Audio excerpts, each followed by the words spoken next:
Hello everyone, নিয়ে চলে এসেছি আবারও একটা নিত্য নতুন রেসিপি।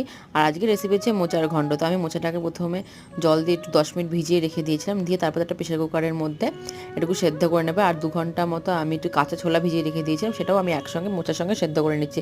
আর একদিকে কাঁচা লঙ্কা আর আদা বেটে রাখবো। আর একটা তেলের মধ্যে দিয়ে দিয়েছি তেজপাতা, একটু গোটা গরম মশলা, টমেটো আর আলুটা আপনারা আগেও ভেজে নিতে পারেন। আমি একসঙ্গে ভেজে নিয়েছি। তার মধ্যে দিলাম আদা কাঁচা লঙ্কা বাটাটা, আর দিয়ে দেবো এর মধ্যে এখন জিরে গুঁড়ো, হলুদ, রেড চিলি পাউডার, নুন দিয়ে বেশ ভালো করে মশলাটাকে কষিয়ে নেবো। সঙ্গে আমার আলুটাও এর মধ্যেই একবারে সেদ্ধ হয়ে যাচ্ছে, ভাজাও হয়ে গেছে। তাই এর মধ্যে মোচাটা আমি দিয়ে দিচ্ছি, দিয়ে বেশ ভালো করে একটু নেড়ে চেড়ে নেবো।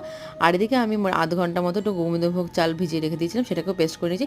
যদি আপনারা মাখা মাখা খেতে চান তাহলে 5-6 চামচ মতো গোবিন্দভোগ চালের পেস্টটা দেবেন। আর যদি আপনারা হালকা ভাজা ভাজা খেতে চান তাহলে 2 চামচ মতো দেবেন, যাতে টেস্টের জন্য। তার মধ্যে দিলাম গরম মশলা আর ঘি দিয়ে ব্যাস, আর দিয়ে দিচ্ছি একটু স্বাদের জন্য চিনি। ব্যাস রেডি হয়ে গেছে আমার মোচার ঘন্ট।